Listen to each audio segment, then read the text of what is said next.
Безобразие одно. А как вы думаете, почему вот нету оппозиции, где она вся? Оппозиции нету, ну не знаю. Задавили все. Задавили всех. Кто голову высунет, всех давит. Кто высунет, всех давит.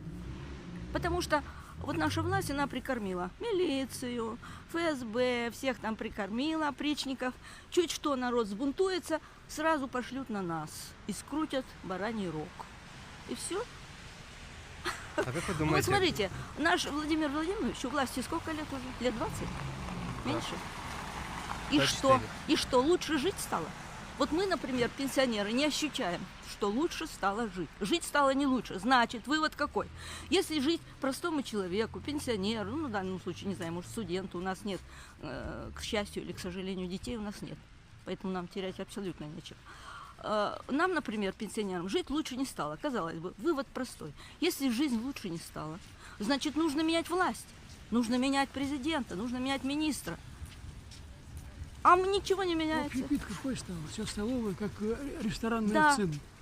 Мы вот лет 10 назад мы свободно ходили обедать в кафе. Мы сейчас не можем, мы покупаем один пирожок и чай. На больше у нас денег не хватает. Так это что, лучше жизнь стала? А вы посмотрите город какой, все в развале. Вы посмотрите, собак сколько на улицах. Это же кошмар. А началась военная операция над нашим домом. Прямо вот крышу заденет, самолеты летали. а как вы считаете, должна быть сменяемость власти? Должна. Еще как должна. И сменяемость депутатов. Но для этого, я не знаю, у нас ничего не будет. Потому что, же говорю, власть всех прикормила. Всех вот этих военные силы, все эти. А вы помните, как Путин говорил, что не будет повышения выхода на пенсию? И что? У меня вырезка есть газетная, где он это все опубликовано. И что? То есть он одно говорит, потом делается другое. Ну, он может сказать, ну, вот такая жизнь, такие обстоятельства. Ну, нечего тогда высовываться и молчи тогда.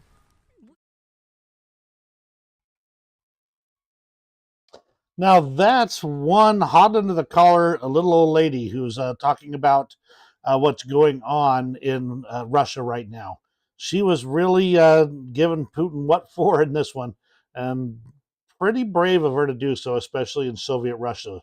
She's from Rostov, and that would definitely indicate that she's on the front lines of this as far as Russia is concerned and the civilians concerned. So looks like things are not exactly going well for the Putin, government at this point in time, and there's a lot of challenges associated with it. By the way, I'm Brian Lusk. Thank you for joining me today. Glad to have you here, Ozzy. I saw you chime in already. Glad as well to have you as piping in as well. As always, I'd love to see your comments and to see what you guys have to say. So please chime in and let me know that you're here. And if you have any questions, go ahead and ask them, and I'll try and catch them as the stream goes. Let's go ahead and get into the news of the war at this point. We'll start off with the Institute for the Study of War. They're talking about the information I provided yesterday about the Russian Security Council Deputy Chairman Dmitry Medvedev and his peace plan and the overall situation around that. And they say Medvedev's demands are not novel, but rather represent the Kremlin's actual intentions for Ukraine, intentions that leave no room for negotiations for purposes other than setting the precise terms of Ukraine's complete capitulation. That's all they want at this point in time. They cannot stand the fact that Ukraine has stood up to them, and therefore any peace deal that they have starts with effectively Ukraine bowing down and scraping and begging for mercy from Russia.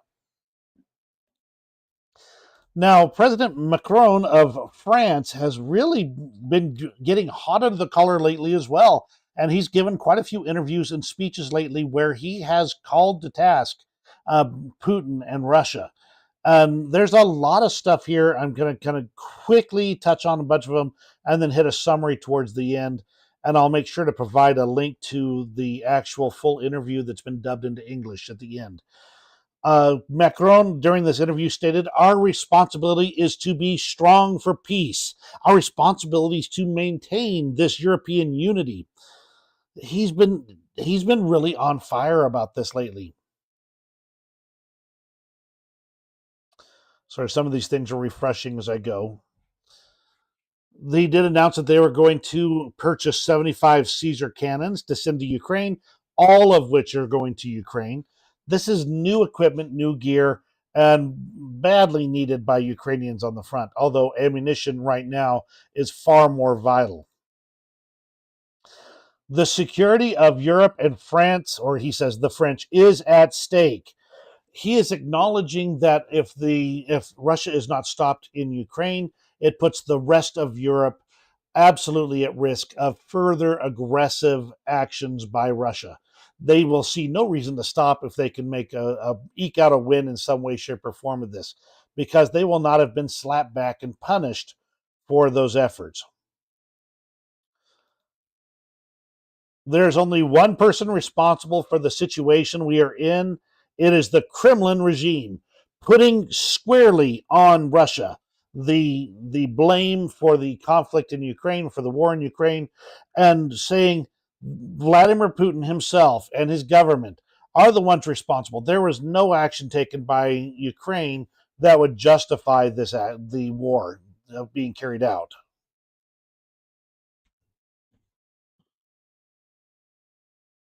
He says, we are not in a novel or a series. As we speak, there are men and women dying in Ukraine under the responsibility of Vladimir Putin or President Putin. Again, he is being very direct about what he's saying and making sure that that there is no question as to where he stands. I'm going to go ahead and move forward a bit. There's a couple of them. We'll see them as we go. If Russia wins this war, Europe's credibility will be reduced to zero. Absolutely. The main purpose of this war is to absolutely destroy the West's influence in the world. And if they can do that, then it opens the door wide open for China, Russia, and Iran to effectively drive a new world order. He did acknowledge that the defense industry that they have been producing in France is not up to a high-intensity territorial war. And he's been calling for expanding their defense industrial base to be able to effectively counter Russia. This is an acknowledgement that the West has been at peace effectively for so long that they have lost the capabilities to manufacture at quantity their weapon systems. Now, some people will say, well, the quality will make up for some of it.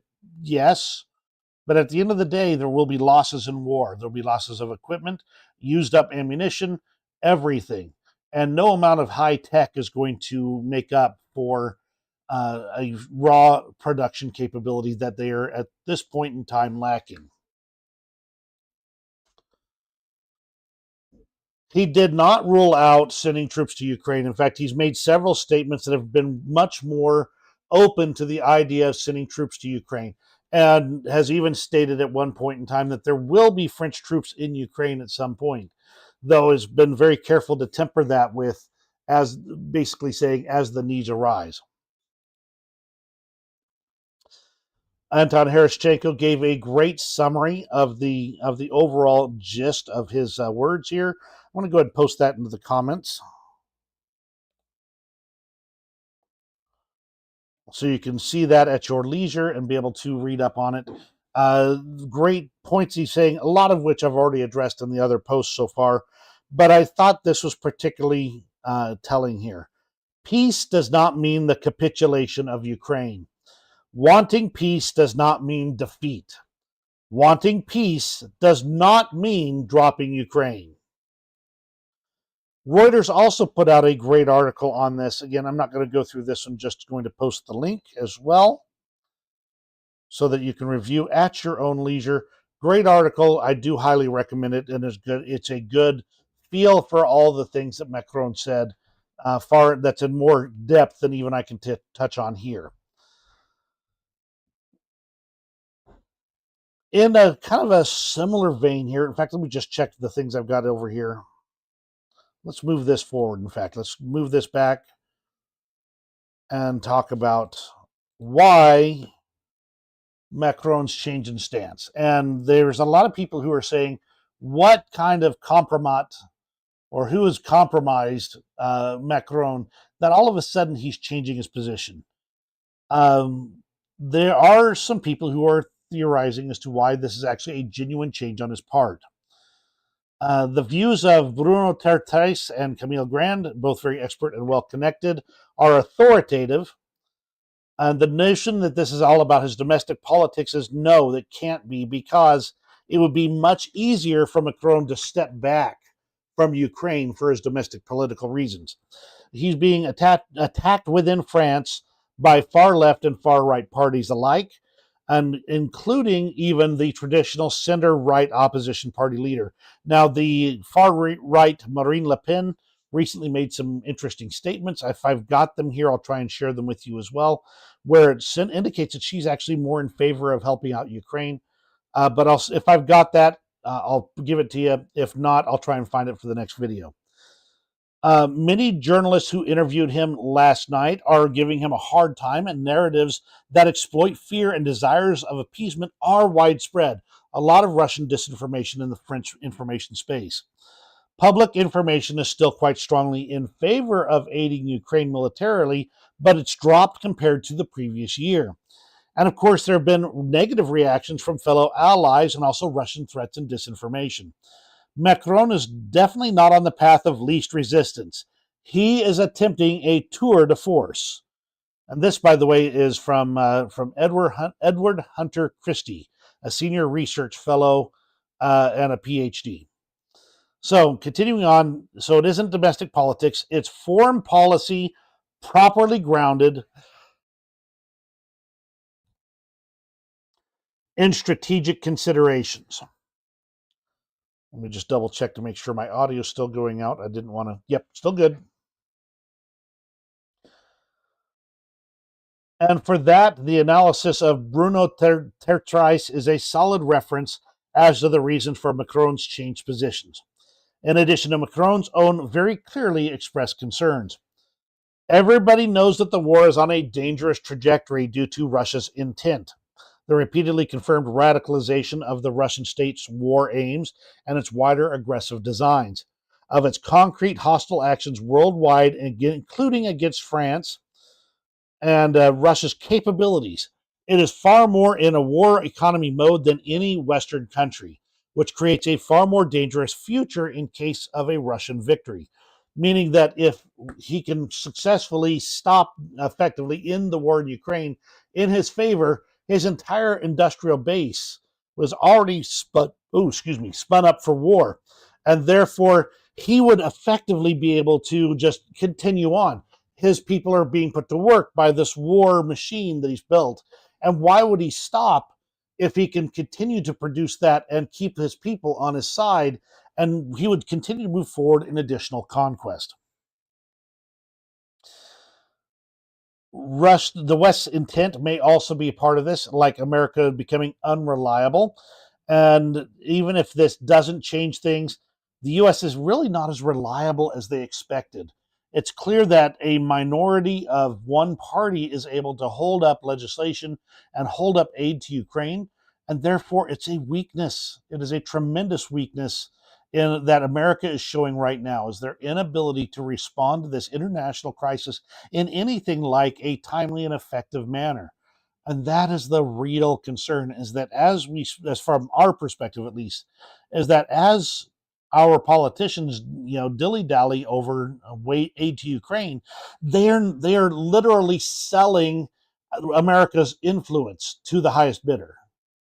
And the thing is, we're not selling it so we can use it for that purpose. We're selling it away to literally hand it to other nations to use instead. We're giving up that position of leadership by not being a reliable, sturdy partner. On Bruno's point about Macron's vision for European future, this is genuine, and there's a sense of urgency that Europe is going to have real trouble and may even fall if Russia is not stopped. And he ends off with this comment here that European efforts to supply Ukraine are real and substantial and will continue. Taking additional actions will complement material supplies and will give Ukraine and Europe more options and ultimately more strength. And he ends with, the time to wake up is now. No, the time to wake up was in 2014.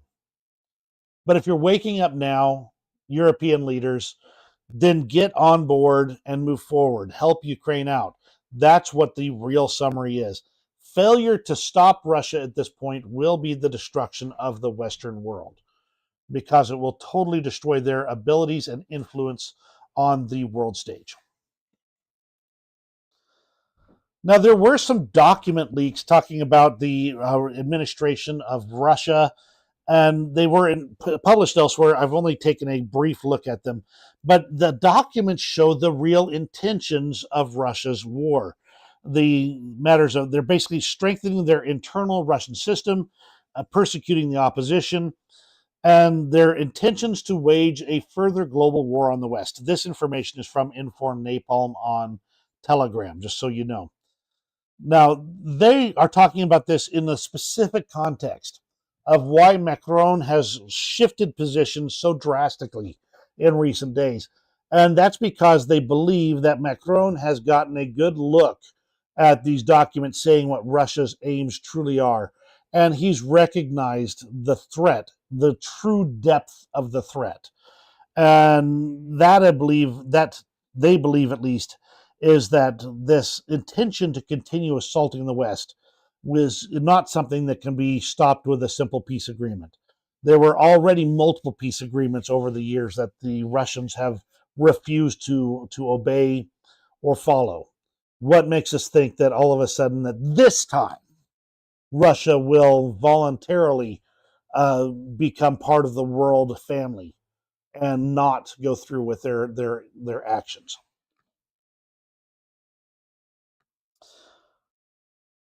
Here is everyone by refusing to rule out.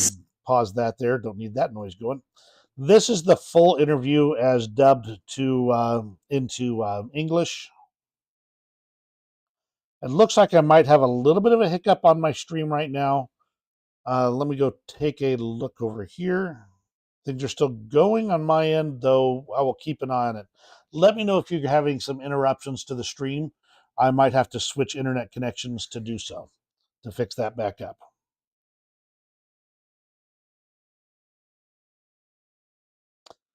Aussie states, we are in a 1938 moment.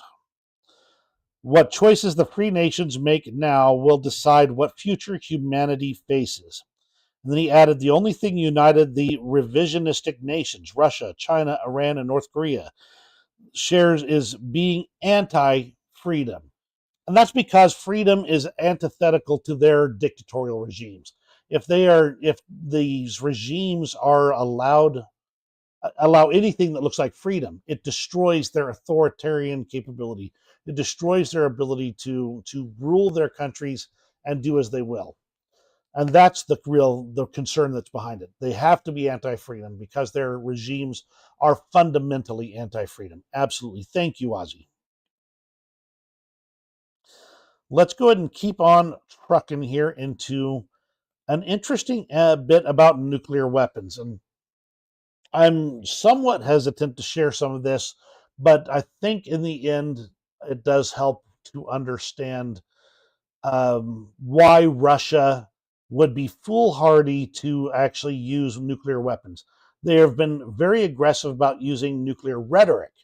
The key is to keep them from being aggressive about using nuclear weapons. So Russia has moved additional nuclear weapons to Belarus, several hundred miles closer to NATO's border, with Western officials having confirmed on record that this is the case. This really doesn't, Jason J. Smart, journalist, states that this really changes nothing. This puts the West in no worse a position than before. A couple hundred miles closer makes no difference. The thing is that what happens, though, if Russia actually does escalate to an attack? Well, let's take a look at this video right here. I'm going to go ahead and hit this, and this should switch it over to where we want. Kind of watching to see if it happens. Before I hit play here, because I want you to see it. I got to keep it muted because there is some music on here that is copyrighted. This is a simulation of what a response strike from the United States would look like and the estimated fatalities. Now, Russia's been putting out repeated videos showing graphic, exploding buildings, huge cities being destroyed. New York, Los Angeles, Washington, D.C., major landmarks disappearing in flames. But when you've actually got the goods, this is the type of information you put out instead. Not specific locations, not AI generated video. This just expresses exactly what it would look like as all of the thousands of missiles impact Russia and the huge amount of fatalities. Russia has a population of around 150 million. The end result of this supposed strike would be the decimation of nearly 50 million of those people. And of course, the loss of all of their major centers of population and government control. That is merely an estimated projection as to what would happen. It would, of course, Russia would respond in kind, and so it would become a matter of who actually has defenses that can stop the other's missiles. But no, it's not a pretty sign, and this is why Russia, no matter what, should not, and in theory cannot, utilize their nuclear weapons and the individual tactical role. It's scary is what it is. And I don't, like I said, the concern I have with sharing this type of thing is because it's literally scary. I don't believe that this is the direction we're heading towards. It's just showing the difference between Russia's propaganda and the U.S. and the Western powers' responses to the same. There is no real, as far as I can tell, no real immediate threat of actual nuclear war. The circumstances that would allow Vladimir Putin to use nuclear weapons have not yet existed. But I'm not going to say never. Just be advised. Let's go ahead and move on into this situation in Ukraine. I've got about 4 news items out of Ukraine itself here. Air Force Patriot defense systems are now operating near the front lines. We've already seen indications of this going on, as we have seen helicopters and aircraft being knocked out close to the front lines. And the A-50 systems have also been, the A-50 aircraft have also been knocked down. Patriots operating this very close to the front lines also would explain why we're starting to see some of those systems start to come up on the casualties lists, because they're being used more aggressively in order to counter Russia's immediate attacks. So whenever you get something that's closer to the front lines, it's going to show up in the battle casualties, including like the Abrams tanks. There's been 3 of those show up so far. There's been a few Leopard tanks. This is what happens in war. Let's see, I'm going to go ahead and take a look at the comments here.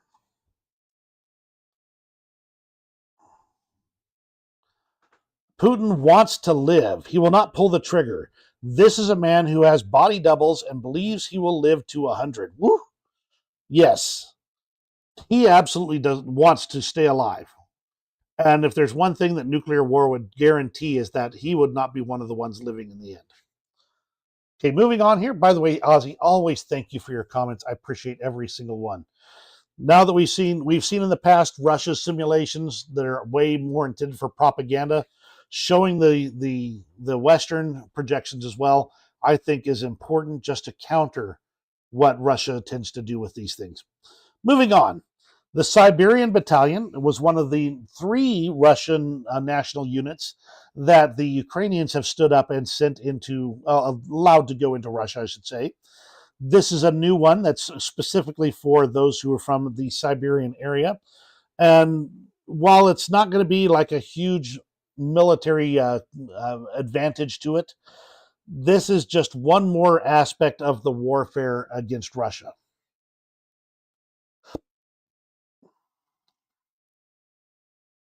The Ukrainian National Defense Secretary Alexei Danilov has stated that they will not coordinate with anyone in regards to targets they're striking in Russia. Now, the West doesn't want to know, and many of them don't want their weapons being used to strike targets in Russia proper. This is just confirming that if there's any strikes on Russian soil that are happening from Ukraine, they're using Ukrainian weapons with Ukrainian targeting and not a selection of targets, not the choices of Western powers, and not consulting with Western powers as to whether they can or cannot hit them. They have used that ability quite aggressively to target the oil production facilities that Russia is in use, and therefore they're just saying you can't blame anybody but Ukraine for these attacks. We're the ones making the targets, and we're the ones making the drones. Water has begun to return to the Kakhovka Reservoir. Now, a lot of this area was scoured out to basically what it used to be.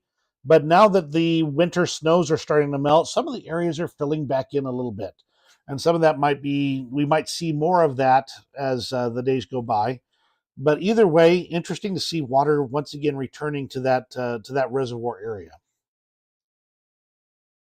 A big attack happened to Odessa overnight with several powerful explosions occurring in the city. There was a launch of ballistic missiles from Crimea, which is why, of course, Ukraine cannot end this conflict without returning Crimea. Otherwise, it just leaves Russia a huge unsinkable aircraft carrier and missile platform that they can use to attack Ukraine at any point in time. These are some of the pictures of the consequences of that attack here. This one was, there was an early report stating that 14 people have been killed. The most interesting piece of this, of course, is that this was a double tap attack where Russia struck a location. Paramedics and first responders came to the location to begin to put out fires and help people, and then the second missile hit. These were precision strikes by Russia, not their random items here. So it's clear this was an intentional double tap. It's a tactic that Russia has used many times in the past, and we're continuing forward from here. Some of the updates on the injuries and things. I think I've got a high number of around 74 injured and around 16 or 17 perished overall, but this is the type of thing that we're seeing on a regular or even daily basis in places like Odessa. Which, by the way, Russia is claimed as a Russian city. If this is what they do with a city they claim is Russian, I'd hate to see what they do to cities that aren't. Let's go ahead and move on to the situation in Russia itself.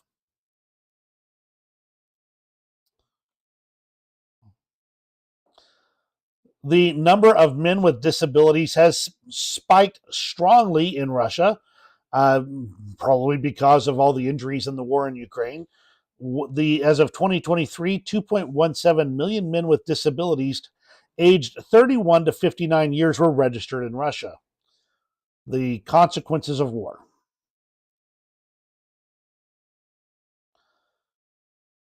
Kind of an interesting little story here. A security guard at I think it was just a commercial enterprise, really. He was there at Horizon Shopping Center. And yet he apparently got some information on military industrial complexes in the area that he worked and started passing that information to Ukraine. The Russians claim that they have confiscated information that indicates that he was doing this. And they extracted a confession in some way, shape, or form. That man faces up to 20 years in prison.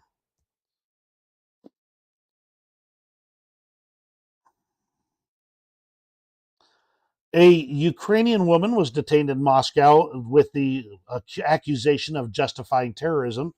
They don't seem to have any additional proof of this. However, they did state that she put information on Twitter and tried to justify the bombing of the Crimean Bridge. I don't know if this is true or not, but just they've detained this woman in that process.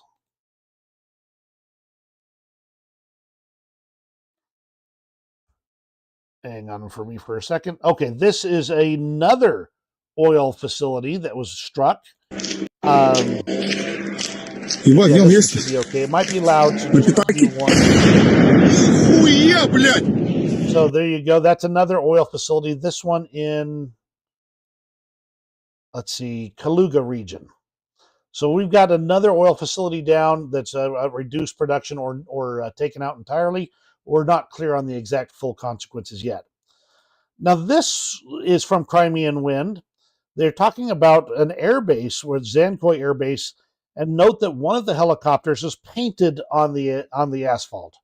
So this could be a couple of reasons. It could be hiding their losses, but it's more likely they're trying to use it as a decoy for Ukrainian drones and missile strikes to try and suck some of them away from the actual helicopters.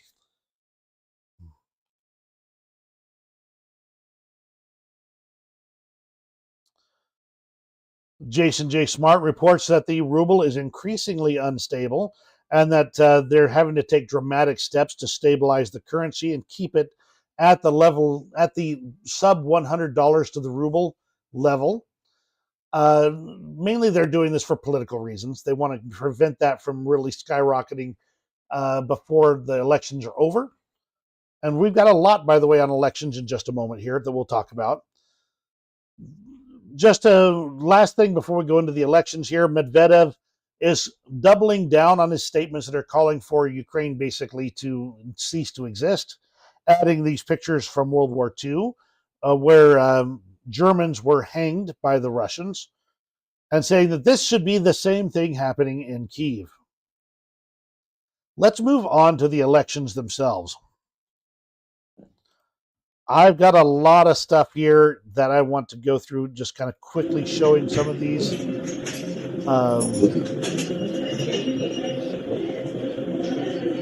this case, somebody actually brought in some liquid that she dumped into the ballot box. I want to see if it shows it. I think this one shows it pretty well.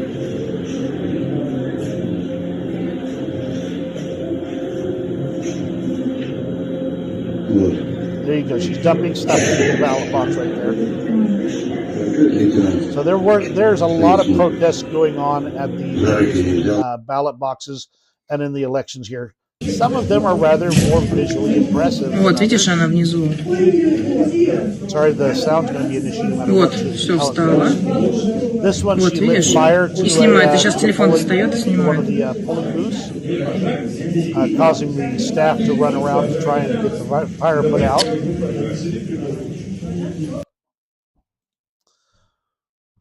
Like I said, there's a lot of this stuff going on. You can see here, this is a lady pouring green ink into the ballot box and destroying the ballots inside.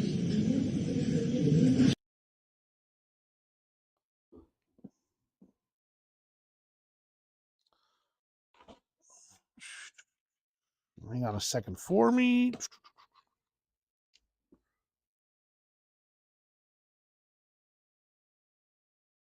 There it is. Okay. That'll mean I won't have to worry about the sound there parts for it for now. Basically, this is from BBC Russian, showing a bunch of the various protest actions taken, including this woman who threw a Molotov cocktail at a polling place. This one is the repeat of the one where the lady caught a polling booth on fire. Just, it's clear there's a lot of protests going on in Russian elections today. Some people are even going so far as to burn their ballots, as you can see there. We got a ton more to go through. I'm going to try and quickly get the most important ones together here. You're seeing kind of a sampling, and there's a lot more to it. So let's go ahead and move forward to the end of the information here, because there's a couple of things I actually want to touch on real quick.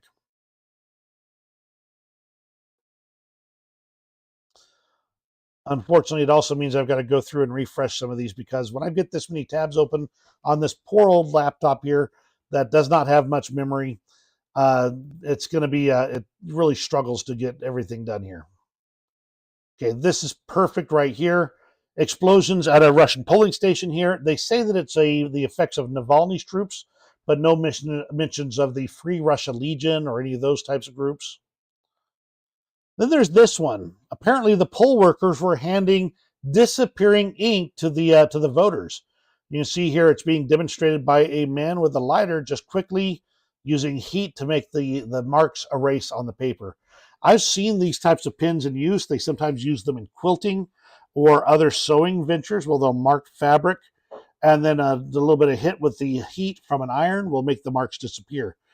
How else are they supposed to fake these ballots if they're not going to do something like, make the ink disappear?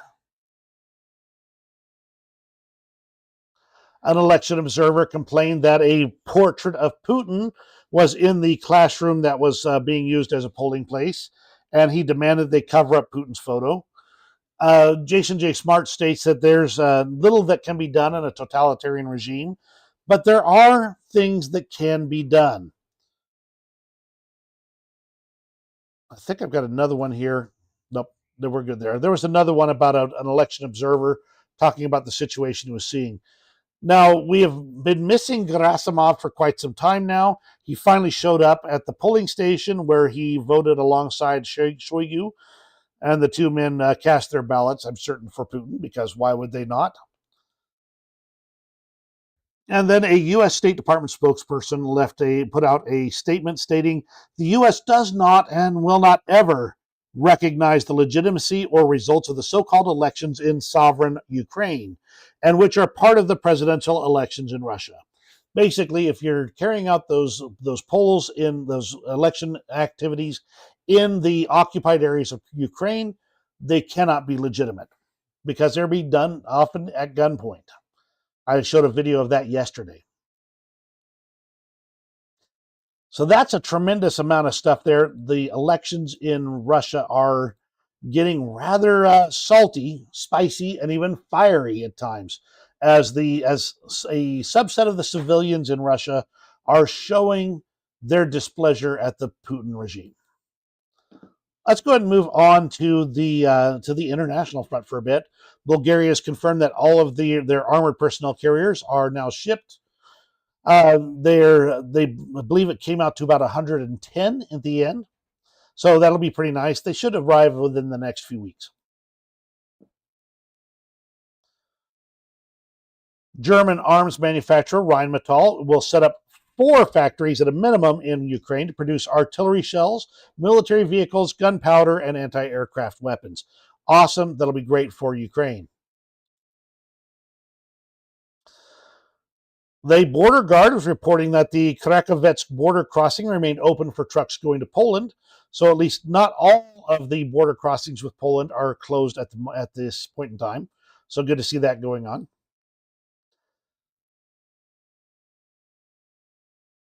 This one I just kind of want to touch on for just a moment. Poland has been amazing. They've taken in a ton of Ukrainian refugees. However, Poland as a government states that they are neutral whether refugees stay or return to Ukraine, meaning they're not going to kick them out if at any point in time. They're just saying they can stay or they can return to Ukraine. Our hands are off the situation. Interesting statement and kind of a bold one at this point in time. Ozzy says the events at ballot places seem to be occurring enough to be coordinated. And to be honest, I believe they are coordinated. To a certain extent, I think they're very coordinated. That does not mean that they are not finding willing participants to do so, though. And that's what I think is the real message there, is that if there are people who are willing to walk into a guarded polling place and light the place on fire, it means that there's real discontent with what's going on there. Sweden is allocating an additional 30 million euros for the Czech initiative to purchase ammunition. They've already funded the original 800,000 shells that were found. The Czech are working on finding even more. They found an additional 200,000. So the more money you can provide to the Czech, the more they can provide ammunition by buying it on the world stage. They really seem to be coordinating that pretty carefully, too. They're finding the sources, they're purchasing the sources once they get the money for it, and they're combining this into a really good fundraising effort that really was really admirable for how well they're doing it. Macron, Schultz, and Tusk had a meeting in Berlin to try and work on developing a unified approach to helping Ukraine. No real word on what the output from that is just yet, but we're going to keep an eye on it.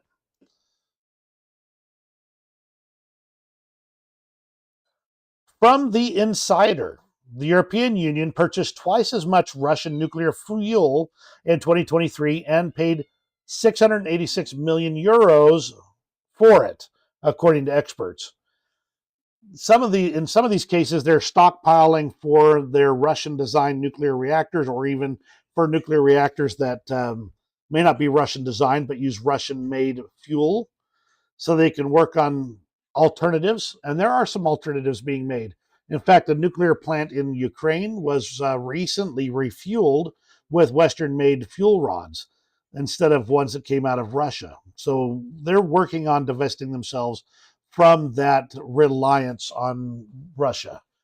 That said, in the same time, that means they're paying a lot of money right now that will still fuel Putin's old war machine.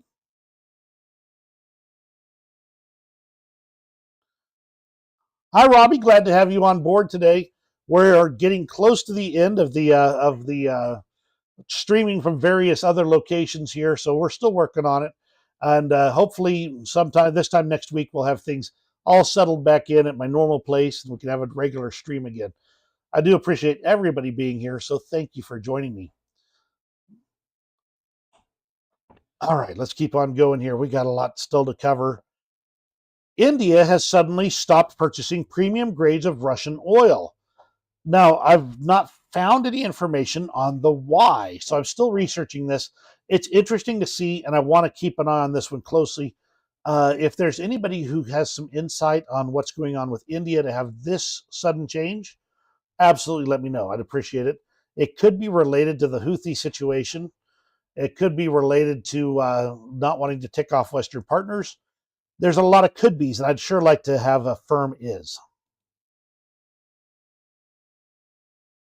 Now, there was one thing that did come out of the meeting between Macron, Schultz, and Tusk, and that is that they are going to work on increased procurement of weapons on the global market. That means they're going to be tossing things open from not just producing it themselves, but any nation that either has a stockpile or has the production capacity. They could suddenly find themselves having their doors knocked on by European power saying, hey, you've got Russian 152 millimeter ammunition or 122 millimeter ammunition. We need that stuff right now. How much you want for it? And setting up deals to buy some of the capacity that's on the world market as well. Greece says they're also working with Czechia in order to provide Zuni rockets, Hydra 70 rockets, and 90 millimeter projectiles, anti-aircraft weapons, and 4 million bullets. Again, Czechia seems to be really placing themselves at a vital point right here. Interesting to see, especially since Poland was the one that was doing kind of the same role this time last year. So could it be that they're seeing that there's some issues that Poland is having right now, and they're saying somebody's got to step up to the plate? Possibly. The Portuguese have also signed on to the Czech-led shell procurement mission, adding another 100 million euros to it. They have already funded, like I said, they've already funded the initial 800,000, still working on funding even more.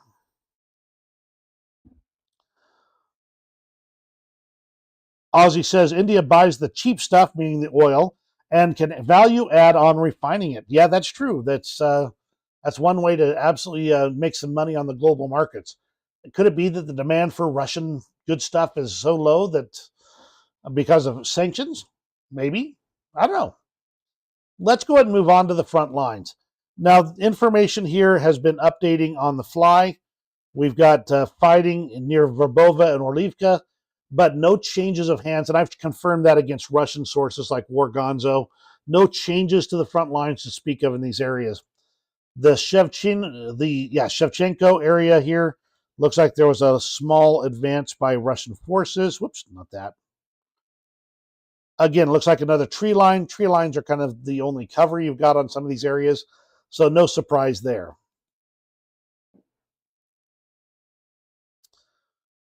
A defense intelligence update from the UK. Russian forces continue to prosecute attacks along several areas of the front line, focusing operations west of Avdiivka and Marinka, both of these in Donetsk Oblast. This accounts for about 60% of reported Russian attacks in the last 4 weeks. However, the average number has been dropping. It's dropped down. It was up to 600 just a few weeks ago, but now it's down 13%, indicating that there may be some issues that they're facing. They're trying to keep their offensive going.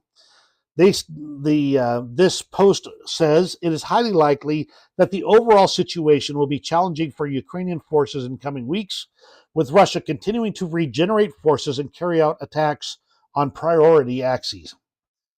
So, still looking at some rough times for Ukraine going forward. The overall reduction in numbers just may indicate that Russia is taking some time to reconstitute forces. Russian reconnaissance troops attempted to cross the Dnipro River and were forced to retreat, according to the Ukrainian military. They're trying to probe weaknesses in Ukrainian defenses. And a landing operation across river is just like the raids that we've seen taking place elsewhere. Unless they can actually supply and maintain a bridgehead there, like Ukraine has done in the Krinky area, it's going to make no major difference except for redirecting some troops to try and watch for those attacks.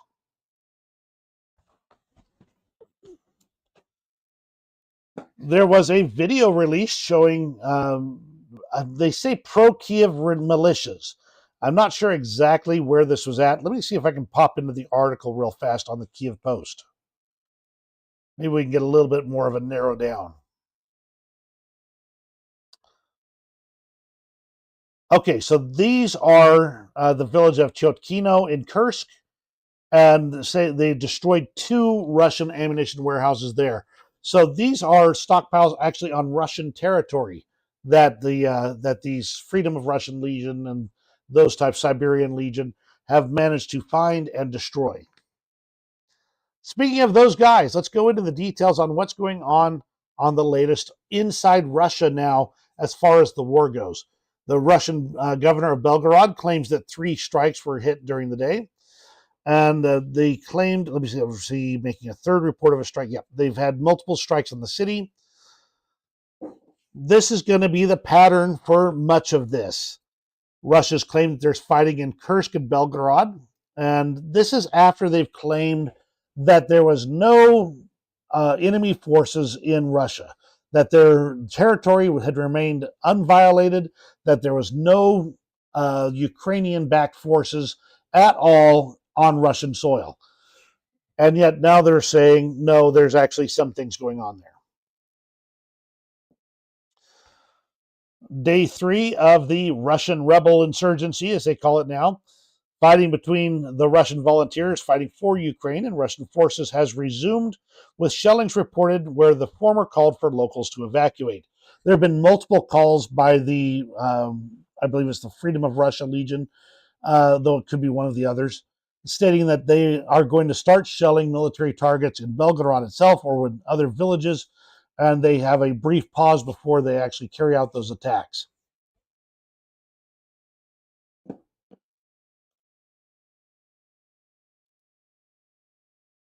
Battle in the village of Kozinka in Belgorod are ongoing as of this morning, in fact. They've been really, this is a lot of fighting on the soil of Russia. Can they potentially hold territory there? I wouldn't think so. But the more they do to cause havoc on Russian soil is all the more havoc that can't be caused on Ukrainian soil. Now, this post from Astra was talking about the call for evacuations, and we saw a video yesterday of Russian civilians fleeing on foot from the Belgorod region. And there is a lot, of course, things going on here. So is it all just an illusion of a mass exodus? Is it actually happening? They actually don't come to a conclusion in their piece here. However, they do say that even the Russian channels are continuing to write about clashes in the border areas here. And these repeated attacks are being carried out on Russian soil.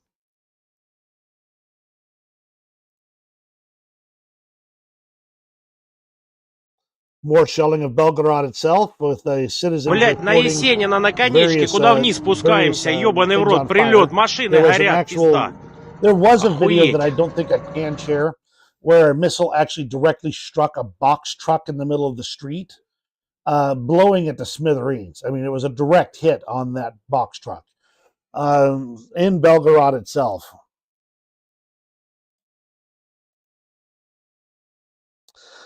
This is what the Russians are reporting as of the yesterday, that there were no Ukrainian troops on the territory of the region, with the battle taking place outside of Russia's borders.